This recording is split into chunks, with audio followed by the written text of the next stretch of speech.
Hey, CNFers. Got a little thing here for you. It's going to be a rerun. Not just any rerun. In honor of Hippocamp taking place right now, this weekend, I am rerunning from last year my Hippocamp talk. Now, I can't attend in person this year. I had a scheduling conflict at the time of enrollment, and it wasn't in the cards this year. And I'm super bummed because it's the best conference going. For my money, it's the one you go to. If you had one to go to, especially if you're one of the CNFers who listens to this podcast, Donna Tallarico has built something beautiful over there, and that's where you want to attend. And so, in honor of that, I'm just re-upping my Hippocamp talk from 2021 from the backlog. Of course, you could just go to the backlog and find it, but I figure I'll just put it atop the feed. And if you're attending the conference, you can be like, oh, cool, here's an extra little breakout session. And if you're not attending, you get a little sense of what maybe could be on offer if you choose to go another time. So I just want to say, sorry I wasn't able to book an interview this week. It just wasn't in the cards. And then I got to thinking, why not have a rerun? So here it is. This is a rerun of my 2021 Hippocamp talk. Please enjoy. Psst. It's your buddy Brendan. I got something different in store for you today. Do you ever feel like this? If I go 3 days without writing, I feel fucked up and, depressed and a little cranky. Well, you're probably a writer. Yeah, me too. So that was all the more important that I attended the in-person Hippocamp put on by my great friend Donna Tallarico in Lancaster, Pennsylvania, and her intrepid team of CNFers and volunteers. What an experience, man, especially given the pandemic. Made new friends, deepened relationships with existing friends, turned people on to the podcast, of course. Hey, hello. Which bums me out because I'm obviously not doing a good enough job. And if those people haven't heard of the show, given that this was a 100% CNF crowd, no matter. Oh, by the way, this is the Creative Nonfiction Podcast, the show where I speak to badass people about the art and craft of telling true stories. I'm Brendan O'Mara. How's it going?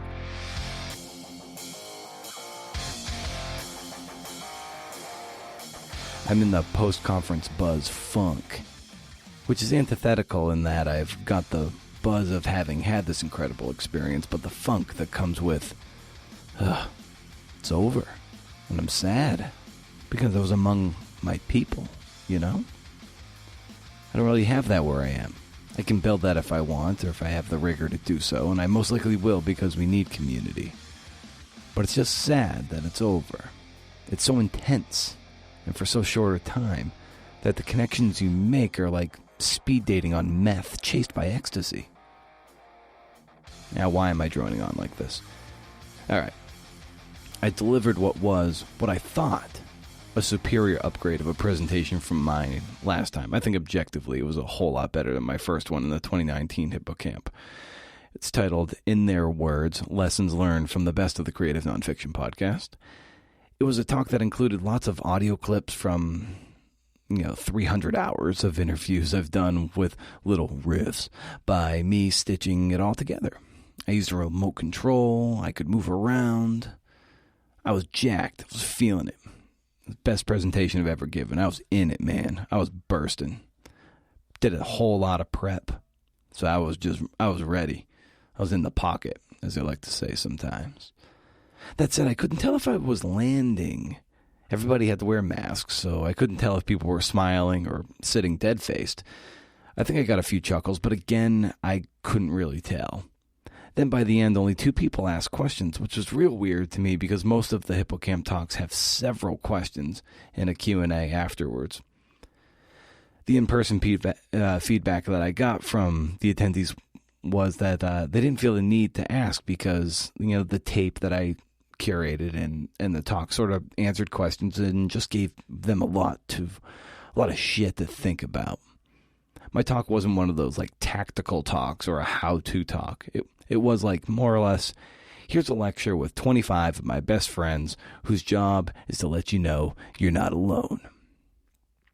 So when people told me there were about There were about 6 who came up to me. They liked it, and I was like, you think so? I couldn't tell because I was just like, fuck, I'm losing them. I wasn't looking for reassurance, but I was really confused. It was also after lunch, so people might have been a little sleepy. I didn't say that to undercut the great feedback that I was getting from the people who were so nice to approach me. I was genuinely concerned because that I didn't deliver for those people in that room. And traveling to a conference and paying for conference fees and buying books and buying food, it's not cheap. And you want to deliver a value that reflects well of the conference and the genre and the people in the experience. I will say this, though. I gave it my all. I sure as heck didn't phone it in. Had a lot of fun delivering it, so that much I know. And I told the gracious people in that room, hey Martina, hey Janine, hey Leslie, hi Dale, hi Leah, hey Karen, that I would produce my talk as an episode of this podcast. I told people who were split between attending my talk or somebody else's that I would produce it as a podcast so they didn't have to feel conflicted about missing out. So what you're about to hear is my Hippocamp talk with a little more polish. Head over to BrendanO'Mara.com. Did it get you, Watsky? A little inside joke. BrendanO'Mara.com. Hey, for show notes and to sign up for my up to 11 monthly newsletter, book recommendations, sometimes book raffles, random book raffles, but raffles nevertheless. Great blogs, articles, and writerly goodness beams right to your inbox. First of the month, no spam. Can't beat it. Subvert the algorithm, man. Rage against the machine. And one last matter of housekeeping before I dive into my presentation, which I think might be a harbinger of things to come. Maybe as featurettes in the main feed, but more likely as extra for patrons. So consider heading over to patreon.com/cnfpod to support the growth of this little thing, this little shindig. For as little as $2 a month, you get access to the audio magazine, which for now is coming out twice a year, ambitiously, and you get to submit questions for consideration. And I give you credit for those questions. Tiers above that get transcripts, coaching, real estate on my website, and routine shout-outs like this. Hey, David. The money also goes into the production of the show, upgrades, and puts money in the pockets of writers. I'm starting to dole out the money to the summer audio magazine winners, if you want to call them that. It's a few bucks. It's something. So, you're really supporting the community and the work. This show is free, but it sure as hell ain't cheap. Shop around. Give it some thought. All right, I'm real excited to do this. I really am. Here's my Hippocamp 21 talk. It is broken up into several sections on voice, research, drafts, community, jealousy, social media, and a little in closing section with some incredible tape.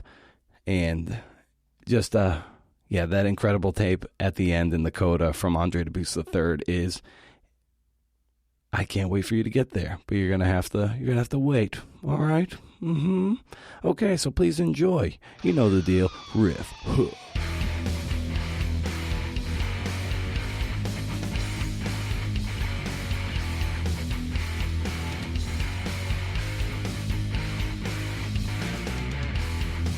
So a wee bit of background on the show. Now, many of you longtime listeners already know the show, but this is part of the talk, so bear with me. I've been doing this since 2013, and that was a time when I was freelancing, poorly, mind you, in a lonely hovel in upstate New York. I had my dogs and my health insurance providing spouse, but I was still desperately lonely. Twitter and other socials were just gaining real insidious traction, and it made me feel terrible to see all the successes my peers were having versus the crud I was wading through. I was getting bitter, resentful, and jealous. I wanted to be writing long features for big magazines, felt capable of it, but all I was doing was writing these horrible slideshows like the winners and losers from the Daytona 500.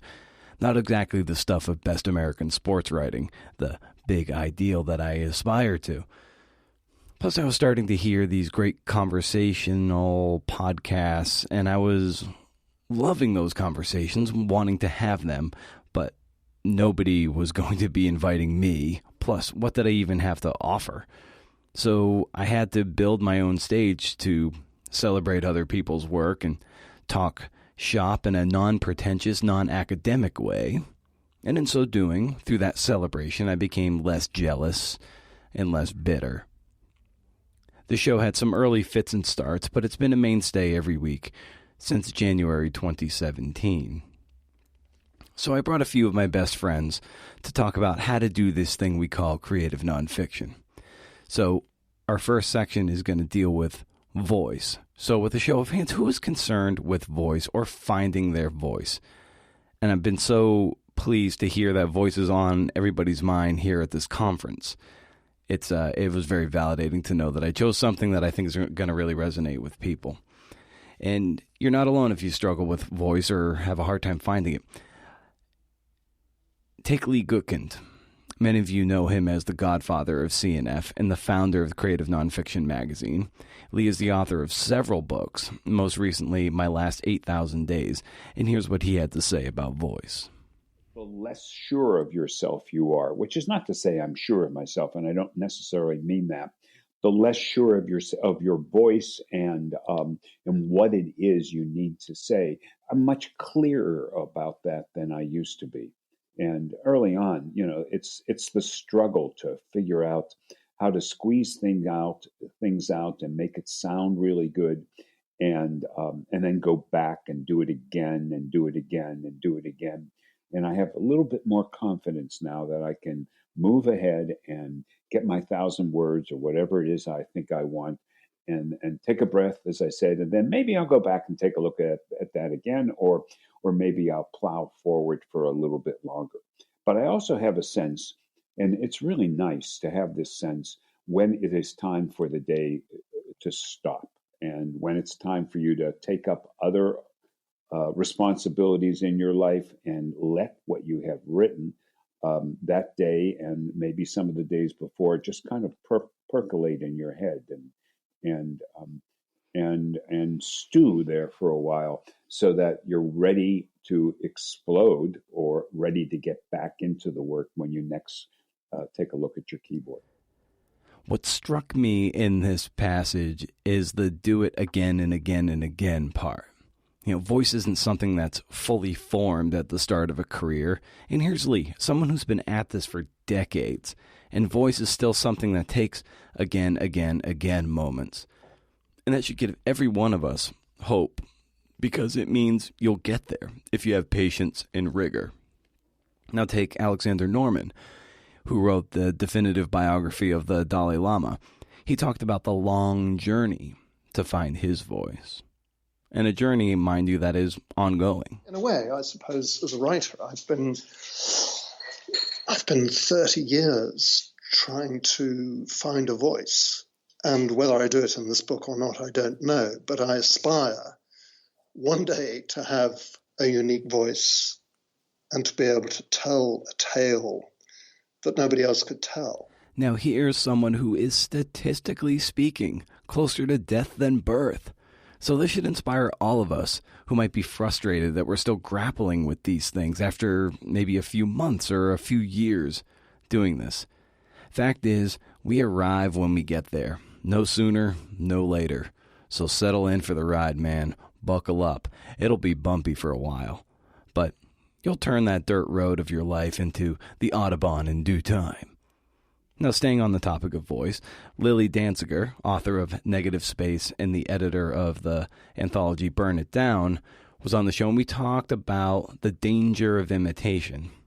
Now, a little mea culpa. Now, a lot of 30-year-old males, I'm no longer 30, this was a past phase, have that David Foster Wallace phase where we think we're getting real clever, and we start dropping footnotes and wisecracks, yada yada, and it's a perilous phase.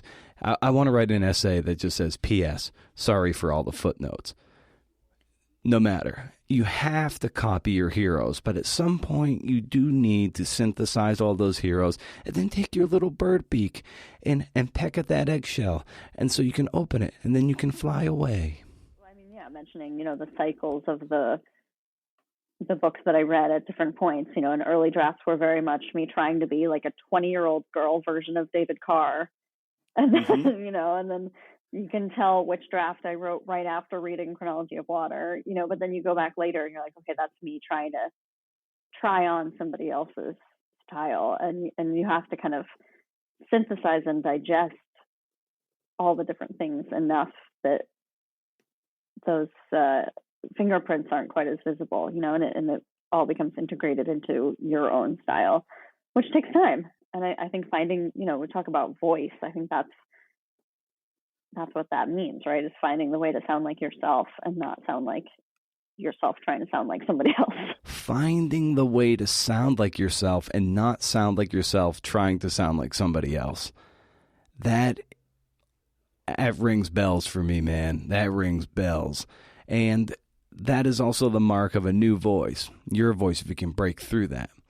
Now, this brings up a great point that over the life of a book, the voice of other writers and influences can seep in, something I kind of call voice creep. So it's all the more important to finish whatever it is you're working on, whether that be a book or an essay, as fast as you can, because as you're rewriting and revising, you're reading stuff too, and there's a danger that whatever you're listening or whatever you're reading is going to bleed in to the book. And just like Lily said, at certain parts of Negative Space, it sounded more like David Carr than Lily Danziger. So to combat that, it's, finishing a thing as fast as possible it will all the more sort of defend you against that voice creep.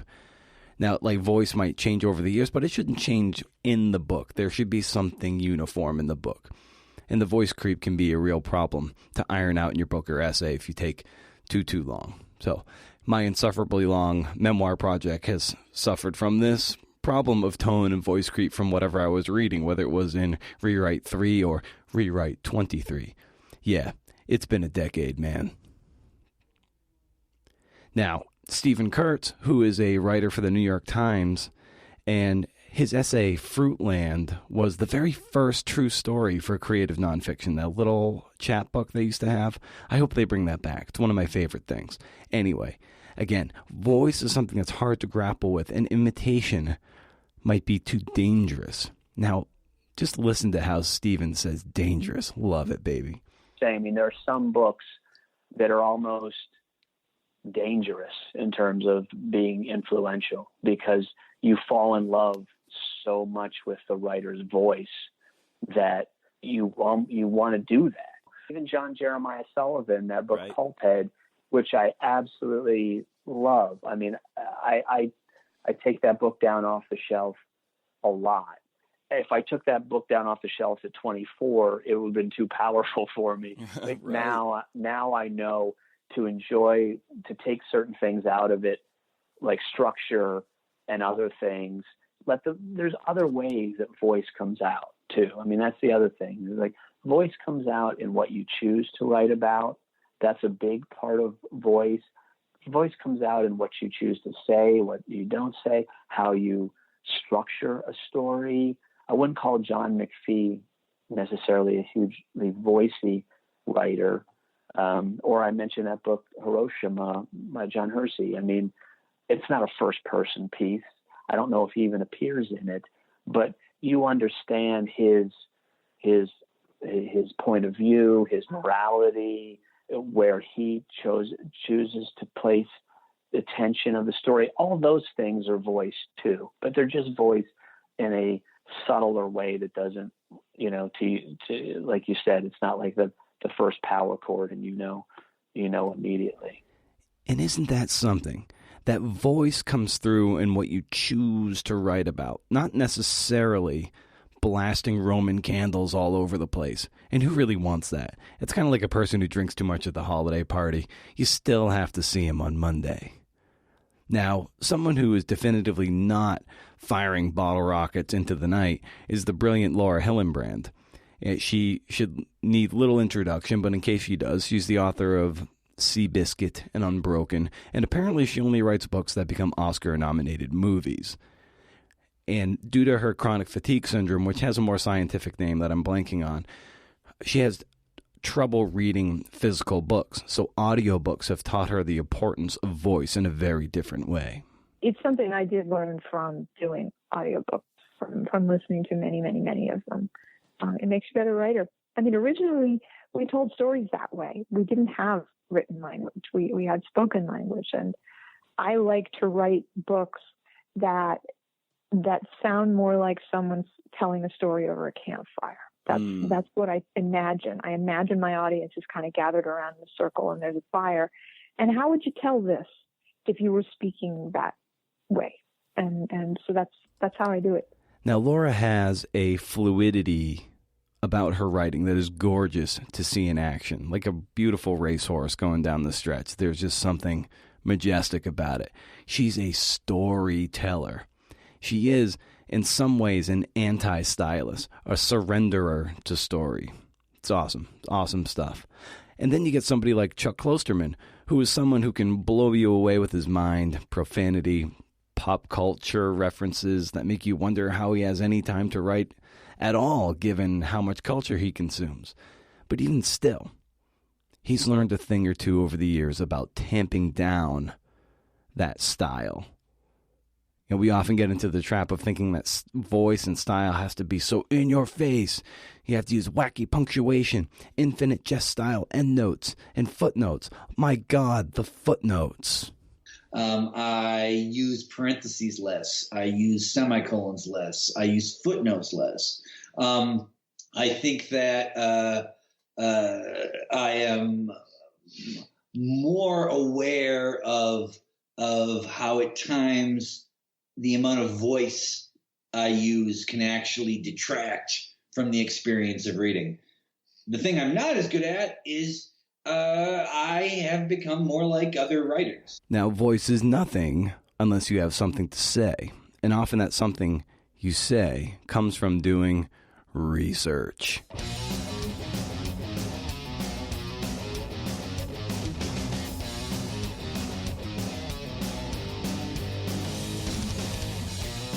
Whether it be biography, narrative journalism, and yes, even memoir, looking at you, research is the bedrock of any nonfiction.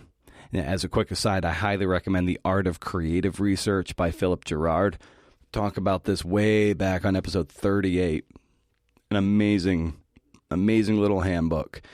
It just gets you all jacked up to go suit up in whatever clothes you have, like a cargo pants or a vest, and you're stuffing your pockets with notebooks and pencils and your voice recorder and camera. It's when it comes to research, it's just fun to get lost in microfiche, to interview subjects and family members. Okay, maybe not family members. To play someone else's memory off of how you remember it. And the more journalistic you are, you like to talk to more and more people, and you get a better and truer sense of what happens. Now, some people who think that the nuance of memory is all part of memoir, but if you're more of a journalist, cut from the journalist fabric as I am, it matters to me that someone's wearing a yellow sweater versus a red one, because if you find out one is wrong, it starts to call into question, what else are you making up? What other liberties are you taking? And there's a contract in nonfiction that I like to adhere to. Now, some people are more fluid with that, but I'm a little more rigid. No matter. Speaking of newspapers and the like, getting lost in microfiche, all those headlines of the day, even horoscopes, the weather, it's all ammo. And to rely wholly on memory, I think, robs you of the riches that digging a little deeper can provide. Plus, memory isn't always accurate. Now, research can be really tricky, too. How do you know when you're done? How do you make sure you don't cross the event horizon and just keep on going into the rabbit hole, the black hole of research? Bronwyn Dickey, she's the author of Pitbull, Battle Over an American Icon. And she says there comes a point when you can be paralyzed by the research and use it as a means to put off the writing. It's something I always get a little tongue-tied here, but it's a great way to productively procrastinate. So when are you done? When do you slam the brakes and put the CNF in car and park?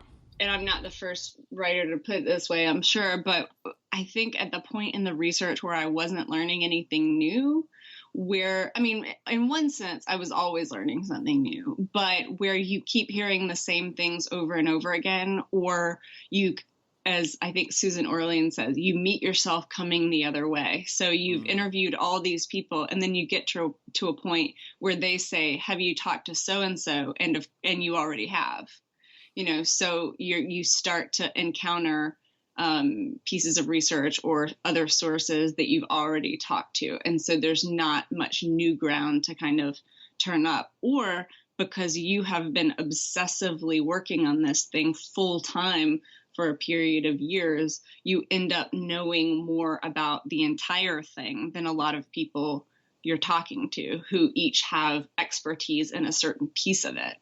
So once that happened, I realized that I just had, the pain, as you say, the pain of not shipping it, the pain of not having some sense of completion it far outweighed the anxiety about doing it. And of course, deadlines help.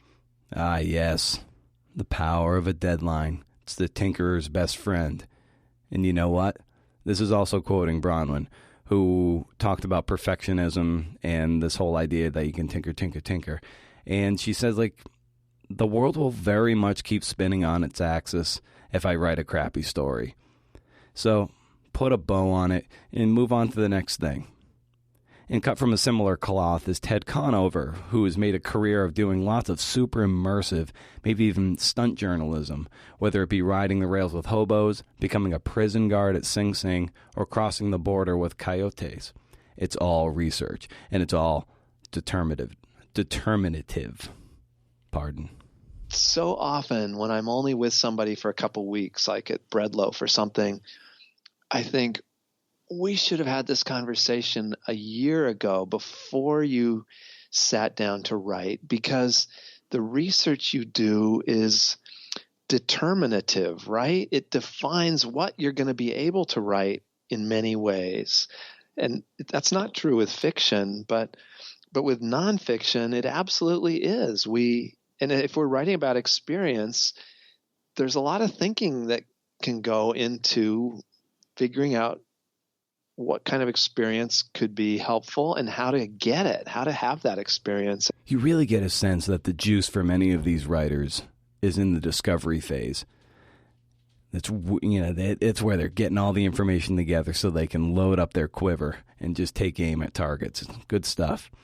And we can pick people's brains all we want about process and advice. And I have some strong feelings about the detriment of following advice culture too much. Like if you listen to a lot of Q&A podcasts, people seem to be looking for the answer. Like everything will finally click into place. And the fact is, you sort of need to flop your way through this mess.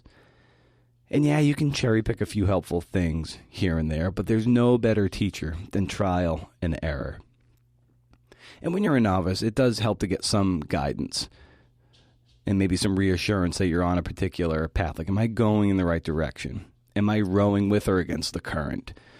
But it's when you get the sense that people are looking for a shortcut, and you get that a lot. The more questions you hear, people are looking for a key to unlock some door. And shortcuts rob you of the riches of getting those creative blisters on the back of your heels that come from putting in the miles. So to that point, Glenn Stout, author and editor of more than 100 books, including Tiger Girl and the Candy Kid, essentially said you need to find your own methods. You can't hide anymore in this hack culture. Hack being this 4-letter word I hate. The only way through it is through it. Yeah, yes and no. I mean, I always find that no matter how much organization I do before I start writing, that I rarely go many sentences before I realize I have to look up something new. Yeah. All of a sudden, there's an address there, and I'm like, what took place at that address? You can never do all the research before you start writing. That's impossible. Yeah. Because you are always going to have questions along the way, and in midstream, you're going to have to go find out the answers to those things. But it's whatever works for the individual writer. I wouldn't try to presuppose my system onto somebody else. And, the one thing I could just caution writers is, if you do find something that works for you, don't feel diminished because somebody else does it a different way. And so that's it. I mean, you just have to do your thing. Because when you get to the writing, you're on your own, which brings us to drafting.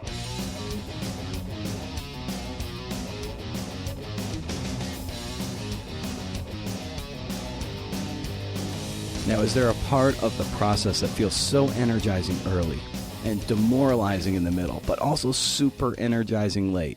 Very much like running a marathon. It's an endurance race. And I think Vince Gilligan, the creator of Breaking Bad, he once said that he hates writing, but he loves having written.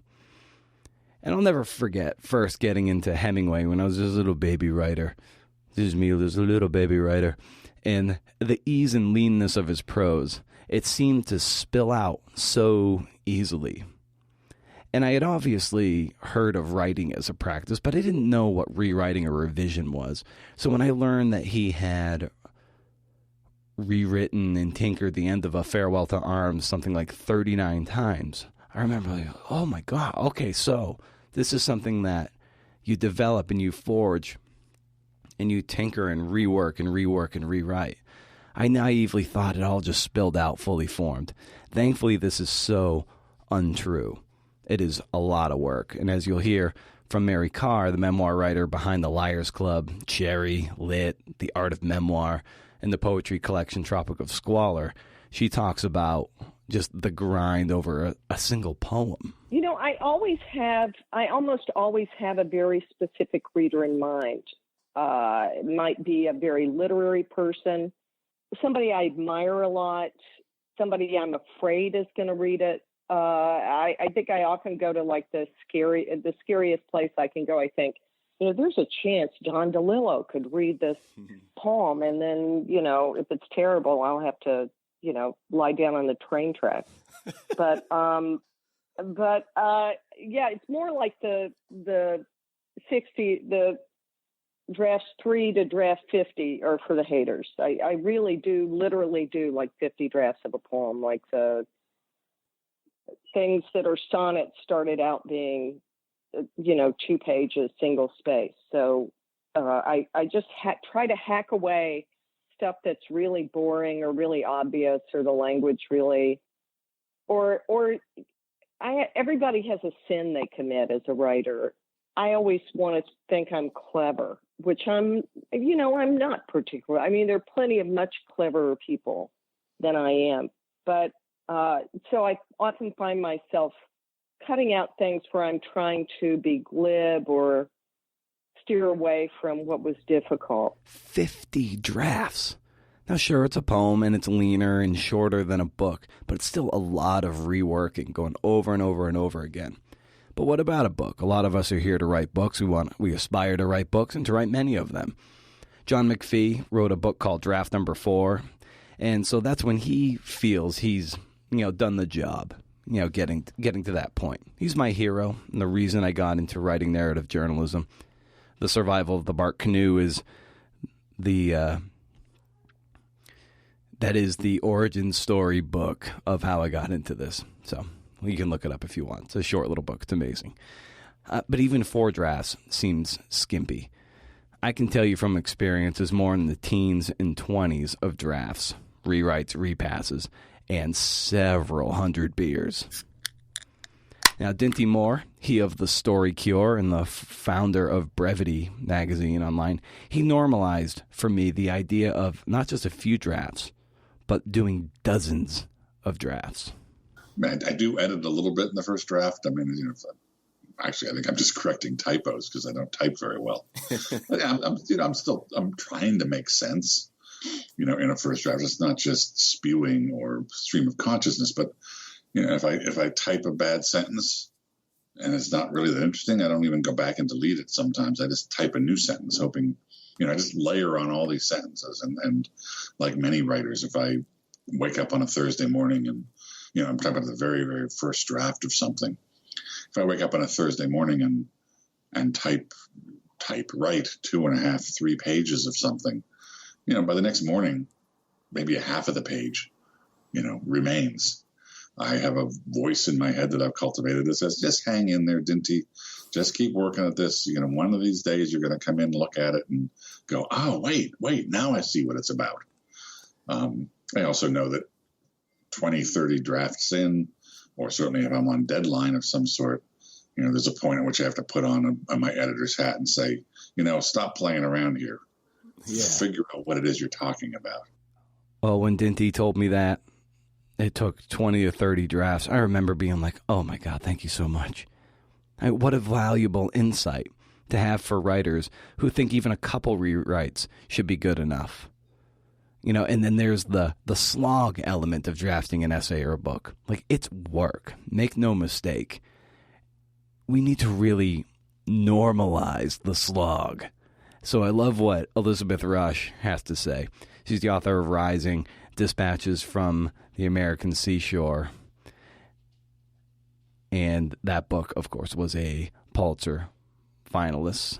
And hear what Elizabeth has to say. It's brilliant. I'm mentioning this because I think it's sort of funny. It's like a lot of my students think that writers are like geniuses and struck by the hand of God who infuses what they do with a kind of like miraculous quality. And I tell them, like, I'm just a mule. Like, I just show up every day and climb very, very slowly up that mountain. Like, I'm not particularly gifted. I just spend a lot of time at it.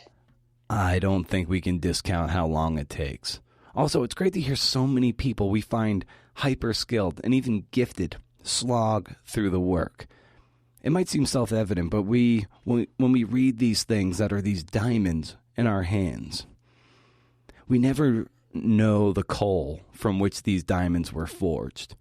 We all start with coal, man. And really the only way you get a glimpse into that furnace is through community. So let's talk a little bit about community.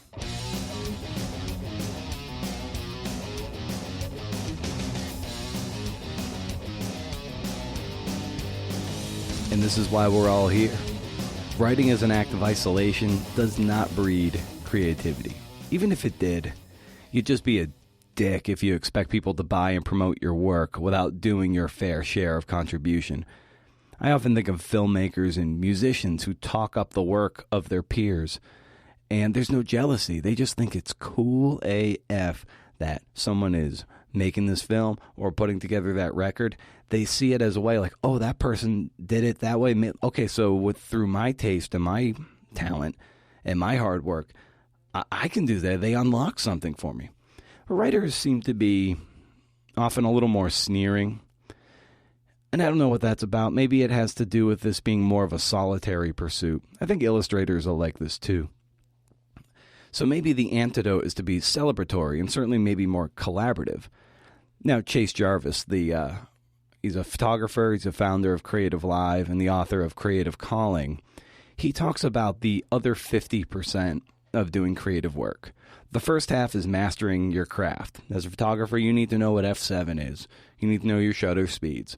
As writers, we have to have a solid grasp of grammar and sentences and all that constructive stuff that has to just be second nature and spill out.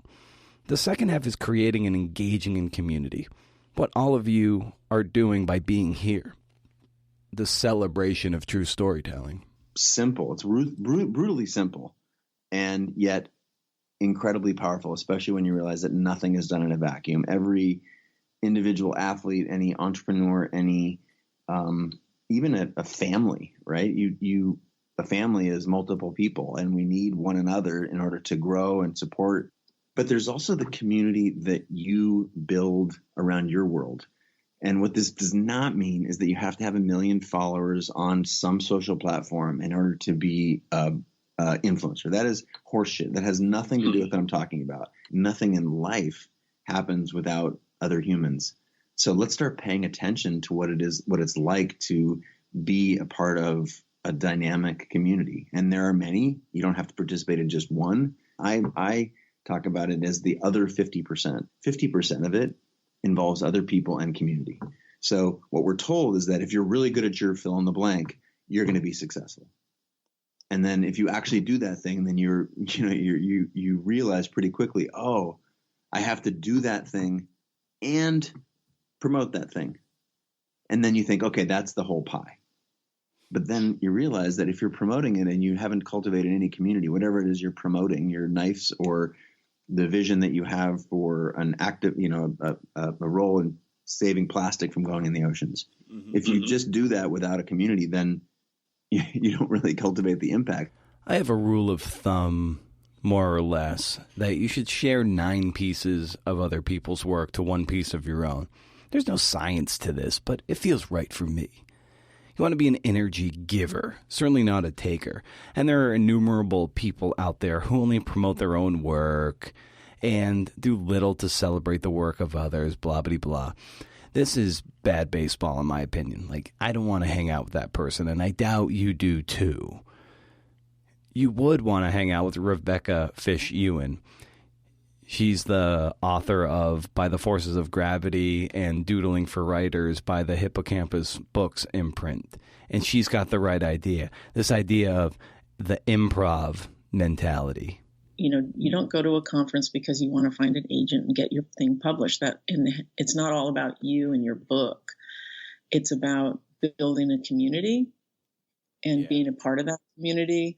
And if you open yourself up, and this is exactly the kind of stuff Luna used to tell me all the time about, you know, karma and good vibes and all of this stuff, that if you, you know, it's like improv, you know, if you just always walk in and say yes, that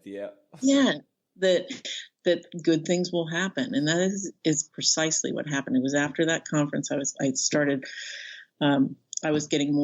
making zines and getting more involved with the zine community in Phoenix, and just trying to be a contribution to the literary community rather than being me alone in my room writing my book and wondering why nobody appreciates it. And Jane Friedman, she's the author of The Business of Being a Writer, publishing maven, knows the ins and outs of the business better than anyone out there. She talks about this notion of literary citizenship. And for people who are grossed out by the term networking, I think this is a great way of reframing it. But literary citizenship feels doable. And it feels like, oh, by supporting other writers, I'm going to ultimately be supporting the community of writing and publishing that will then eventually benefit me in the end. Like you start to see this as an organism and as something that you're giving into and getting something back. There's so many ways that works. And often I think literary citizenship is referred to in terms of like going out to book signings or readings or events or somehow connecting in person. But I think, of course, the same activities can happen in online spaces. And it's most powerful when there's some overlap there so that each is kind of pushing the other forward. And it has to come from a genuine place, right? Like, you can't do it because you think the karma boomerang will grant you good fortune because you've done the math on promoting other people's work. That also means you have to be okay with promoting other people's work and getting nothing in return. Community isn't transactional. Nobody is keeping score. So you do your thing, and maybe you'll win a Pulitzer Prize like the great poet Jericho Brown. Well, I'm always running my own race. One of the things that I learned a long time ago is, you can be inspired by people, and you can encourage people.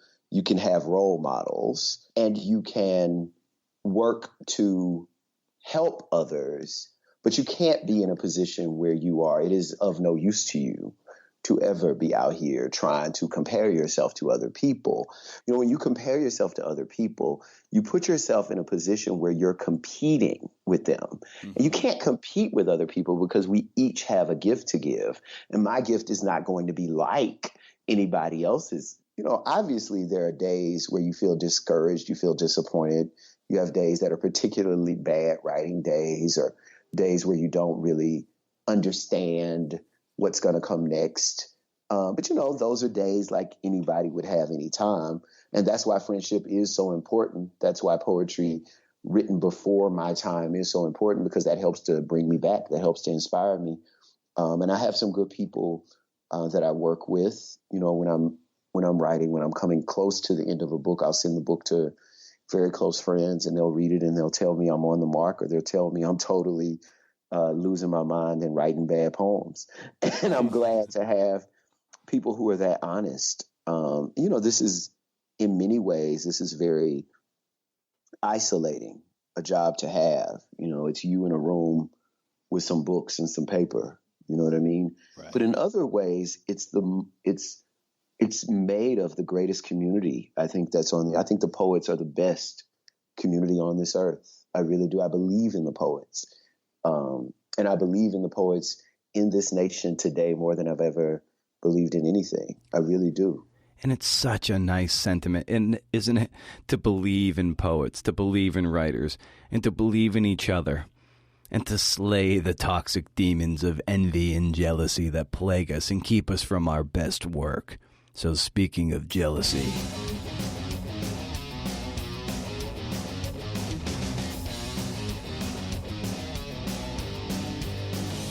yeah, this was the primordial soup from which I started this silly little podcast, and it's a feeling that eats at all of us to one degree or another.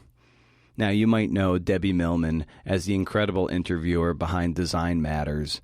She's in my top 5 interviewers, top 2 if I'm being honest. And when we spoke, she talked about patience, and namely being patient with yourself.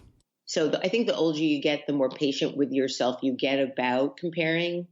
But I also see when I do have those pangs of jealousy, which I do still, I see it as something that I wish for myself. You know, I'm not wishing that that other person didn't have it. I just wish that I could have that ease or that success or that whatever. And so it becomes a little bit easier to bear. And then, you know, it challenges me to then try to make that thing that I wish that I was making, or to do that thing that I wish that I could do too. And so I try on my best days to use it as motivation to actually make something or do something that I hadn't already. I know when I feel petty or envious or jealous, which is still quite often, though far less. It's more of a thing like in meditation, how you, if you have a feeling, you kind of note it and then you let it go away. It's a whole lot like that. It always feels better to turn off the faucet of social media or the internet and get back to doing what it is I do best, and certainly what you do best. Whatever that is, you know, you sit down and do it, turn that stuff off and kind of run your own race. And my fellow Oregonian, Elena Passarello, she can't even. It's like, yeah, it's a feeling that's there, but it takes away from her creative powers, and her creative powers are something to behold. I've come around to this idea too. I just don't have the bandwidth. The bandwidth to give a shit about what others have and what I don't have. Elena feels similar. I guess another thing is that, like, jealousy and envy is really time consuming. Yeah. And I don't have time. Like I'm spending too much time beating myself up for my own imperfections. Like I don't have time to be envious of other people's achievements. I got work to do. Right. So, and you know, so maybe that's another thing that's kind of like helps me focus is like there's just too much that I want to get done to spend too much time. It's okay to feel that way and let yourself sort of have a couple of feelings, but then you got to keep moving on because tick, you know, tick tock. That's right, and as the clock ticks, yeah, you do sometimes start to envy your peers. Yes, but now it's people 10, 20 years younger than you, doing more, getting more exposure, better bylines, better book deals, reviews in the New York Times, starred Kirkus reviews, winning awards you want. It never ends. And you're like, what did I do wrong? And the thing is, you didn't do anything wrong. You can't compare your messy insides to the blow-dried outsides of Instagrammers. I've said many times that jealousy and envy is a fuel that doesn't burn clean. And Lydia Yuknovich, the badass behind the Chronology of Water, among other books, has a valuable lesson that gets you out of your own head. I don't think of things like, oh, I wish I was as pretty as so-and-so, or as famous a writer as so-and-so, or I wish that would happen to me. I think things like, are you doing a kind of work that is useful to someone besides yourself? Don't be a dick. Yeah.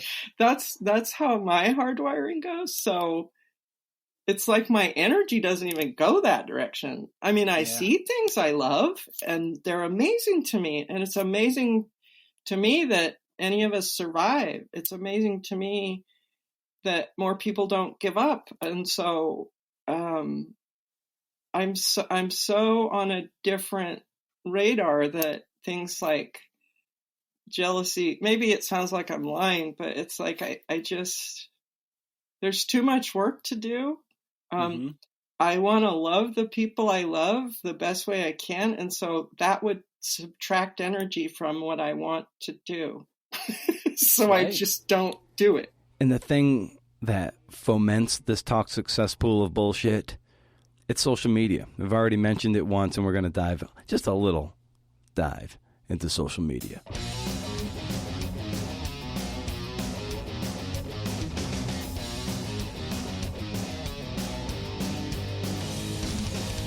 Now, there are ways to leverage social media, and there are ways that it leverages you. Make no mistake. But how do we get our work out in front of people without social media? I think of this a lot. Social media really didn't take root among us creative types until, 2009, 2011, in that ballpark. So for the vast majority of our lives, we didn't have or need Twitter or Instagram. We've largely been hoodwinked into thinking we need it. And Cal Newport, who's I'm not featuring here and someone I haven't had the chance of interviewing yet, he famously has no social media presence and manages to sell truckloads of books. Well, how does he do that? Well, one of his books is So Good They Can't Ignore You. And he also wrote Deep Work, Digital Minimalism, A World Without Email. He writes books that can't be ignored. And he publishes articles in prominent publications that drive traffic back to his permission asset at his website, which is his newsletter. And that is 100 times more valuable than Twitter, maybe even more. Like, give me 20 newsletter subscribers over 2,000 Twitter followers any day of the week. But that's a discussion for another day and another talk, I think. So all that said, Annika Fajardo, author of the memoir Magical Thinking for Non-Believers, sees some inherent value with social media. Social media is so hard on writers. You're chained to your computer. And so you've got access to all that all the time. And so I definitely struggle with that. I had my daughter has my Facebook password, so I can only get into Facebook when she allows me to. I do spend a lot of time on Twitter. I like Twitter better than Facebook, but because of the community, the writer community aspect on Twitter, I really have to watch myself and how much time I spend on social media. And that's one of the reasons I like to go on retreats, like at my cabin, because I can turn off the Wi-Fi and just be with the written word. I think you can make an appointment with yourself and be intentional about social media. Like, that's the very essence of minimalism. It's not getting rid of stuff. It's actually just being intentional. And so, as Cal Newport has written in Digital Minimalism, it is being intentional. Social media wants to rob you of your intention, or your attention, I'm sorry. So set a timer and pick a time to go use it, to talk to friends, to share their work, and to share yours.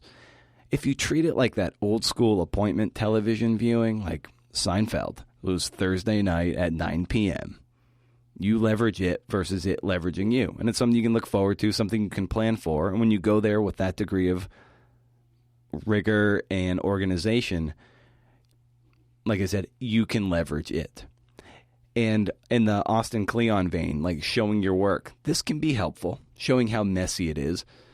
It's all the more that you have to be real careful that you don't fall into these performative habits that take away from the work. But Sonia Huber, she's got a great way of reframing social media to kind of show some of the ugly sides of it, kind of demystify the process of writing a book. Oh, definitely. I mean, and a book is not, it's weird. Like, a book is just an object, and it's like needlepoint, right? Like, all the mess is hidden behind it. And so there's no representation of like the long tentacles and roots this thing has. Right. It'd be awesome. Like, can you imagine a book, but having behind it all like this representation of all the evil that it took to get to this nice rectangular thing. Yeah. And one of the most quotable shows in the run of the podcast is episode 54 with Andre Dubus III. He has no social media. He has no smartphone. At least he didn't in 2017 when we last spoke. He's a craftsman. He brings his lunch pail to work, and he just gets after it. If I go 3 days without writing, I feel fucked up and, depressed and a little cranky. Well, you're probably a writer. But when you talk about tenacity, I do think that something has come into the culture that I think is kind of ominous. Now, I'm a bit of a broken record on this. Forgive me. I hate the digital world. I don't hate the podcast. I don't hate Google. I don't hate the internet. I hate the handheld device. I detest the iPhone. I detest that human beings are walking around staring at gadgets in their hands instead of looking into each other's eyes or checking out the sunset on the side of that dumpster in that Brooklyn alley that, your cab just drove by. But guess what? You missed it because you're looking at social media. Mm-hmm. Social media, Facebook, I'm not putting them down. I'm sure there's value to them. I've had nothing to do with any of it. It's not because I'm a snob. It seems like a time killer when you could be reading a book or talking to a loved one. I've never texted. I'm never going to text. Here's my point. When you talk, one thing that I've seen polluting the writer's life, especially young writers, the first 10 or so years of doing it, is, Facebook has made everyone the curator of the museum of me. Everybody seems to be taking selfies and posting them and taking little movies of themselves. What's happened is, and of course this is not an original thought, but I don't think it's helpful for the writer. It's made us even more self-involved and narcissistic than people tend to be. It's made us more neurotic. And I'll tell you, that is the opposite energy the writer needs. What is that great line? I'm going to butcher it from Flannery O'Connor, but something like, no art is sunk in the self. The one about the self needs to be self-forgetful in order to see the thing being seen and the thing being made. So if you want tenacity, get the fuck off social media.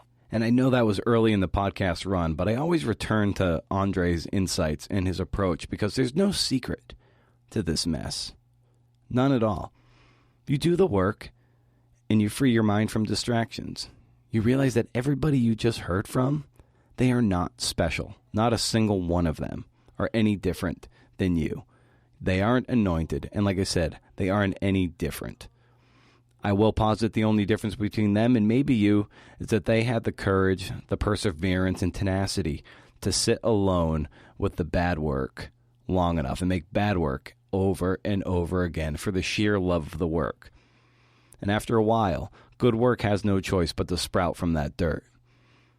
So I'm going to leave you with one more anecdote from Andre that may be potentially life-changing. And I know it was for me when I heard it the first time. My novel, the novel that put me on the map, House of Sand and Fog, I wrote in a parked car in a graveyard not far from my house because we had 3 little kids, in a tiny apartment. I wasn't going to tell them to be quiet so Daddy could write. So I wrote in my car. And during those years, I was working, teaching at 4 or 5 campuses and as an adjunct writing professor in Boston. I was also remodeling houses as a carpenter where I made more income. I was a sole provider financially. And I had no time. I had such good excuses to never get any writing done. I was also getting 4 or 5 hours sleep a night. But still, I would pull up in that graveyard and, 5 in the morning, engine running, coffee in my hand, no sleep, and I would write a paragraph. I'd write for about 17 minutes.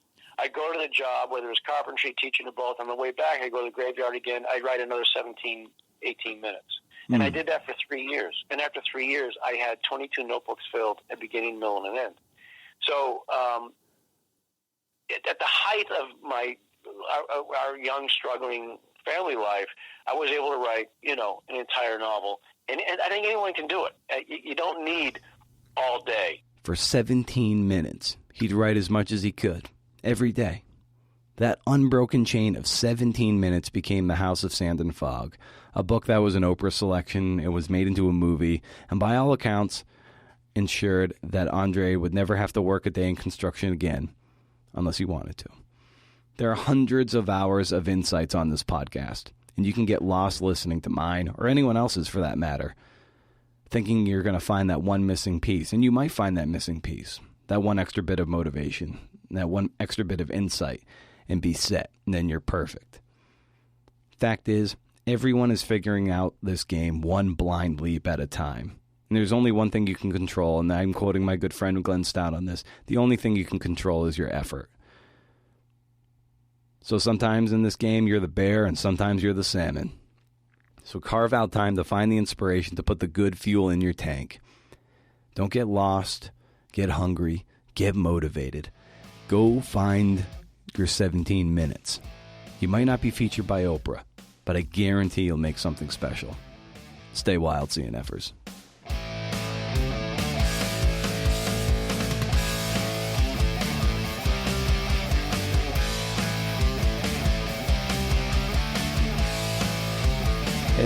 Thanks for listening. And if you want show notes to this and other episodes, head over to brendalemaro.com. Hey. And to sign up for my Up to 11 newsletter. It's how to subvert the algorithm, man. Rage against the machine. And thanks to WVWC MFA and Creative Writing for the support. And a final shout out for now to Hippocamp and Hippocampus Magazine. So I was thinking why I was so titanically bummed when I left Hippocamp this year. After the closing ceremony, for want of a better term, I was one of the last to completely file out. So there was this mass exodus that made it feel like it was all a mirage. But there was something else, and I had a hard time putting my finger on it until about 2 days after the conference, and it was this. For me, personally, Hippocamp is the only place where I feel like I matter, or I feel like a somebody. This isn't like I'm Ron Burgundy, like I'm kind of a big deal. It's not like that. So please, I trust me, it's not like that. But in this community at Hippocamp, I feel and felt seen. I felt like I belonged. At home, sure, my dog loves me, and I think my wife does. But even for her, I'm a huge source of stress, as I don't exactly pull in what you would call a, quote, livable, unquote, wage. My CV doesn't exactly scream, hitch your wagon to this guy. She shoulders all the pressure of the health insurance, the breadwinning by a country mile. Hates her job, hates the gilded cage we built for ourselves, and I'm part of that stress. She has food sensitivities that can't be diagnosed, to which she poked her head into the studio as I was writing the script at this moment, and she said, "You can be allergic to people." I Googled it. I suggested she get an Airbnb for a couple weeks, but she was uninterested. Anyway, but at Hippocamp, it reminded me of when I was in high school and I was good at ball and by all accounts a somebody. Yes, I fully acknowledge I peaked in high school. And we're not talking Kilimanjaro peaks here, but a peak nevertheless. You'd wear your jersey, or people would go to your games because they wanted to see you. And you played the game for you, but you also played for some manner of prestige. In some small sense, you mattered. And for someone from a busted up and broken home, you sought family and love wherever you could find it. And for me, it was out on those ball fields. And I suppose at a conference like Hippocamp, in person, giving the presentation you just heard, feeling that connection, knowing that I, in some small way, helped a few people, put fuel in the tank for some people, maybe even helped crack the code for some people. I got that rare feeling of mattering. So much fun to be around Donna Tallarico and Kevin Bierman and Louise and Damon Brown, and making people laugh and having them make me laugh, and hearing how everyone wants to tell their story and the desperation of wanting to be seen. It can also be the manifestation of pandemic-induced isolation. And I know I've got it good. Let me just say that. I don't want to sound whiny or that I'm complaining about my impossible privilege and good fortune in life. But right here, in front of my mic, my little studio, I'm back to that feeling of isolation I had escaped for 3 fleeting days, and I'm going to sit in that sadness for a while, knowing it will pass, and that my energies will be better directed toward projects that are of greater service to the CNFers and the CNFing community. Because this little podcast does land on ears. It's not made in a vacuum. It's not made for me, but it is made in silence. It's made by one person sitting alone in the studio day in, day out, beaming it out into the void. Intellectually, I know people are listening, but when you call out and hear nothing, you wonder if you're actually making that connection, if it's at all worth it, if it's worth it at all. One of my favorite lines in Shawshank Redemption is when Red is talking about Andy after Andy made his prison break, and Red narrates, "I guess I just miss my friend." And I think that's it. So many people I know in life have moved on from me in one form or another, or maybe my transient nature means that they think I've moved on from them. Lots of friends have kids, and that puts a squirming wedge between those who elect not to. I've joked that each time a kid is born, a friendship dies, and it's always proven to be true in my life. There's geography, of course, and an unmistakable expanse of mountains and cornfields between my ocean and theirs. People's lives very much move on when you're not around. And yet they always, always, always expect you to pick up the phone. So maybe it's that. that when Hippocamp is done, I leave still feeling trapped in my own little bubble, while everyone else has escaped, crawling through a mile of shit and coming out clean the other end, to quote Red again. And memories bandied about between each other, among each other. And so in the end, right here on this mic, I can say with all earnestness, and maybe too much earnestness, I guess I just miss my friends. Stay wild, CNFers. And if you can do, interview. See ya.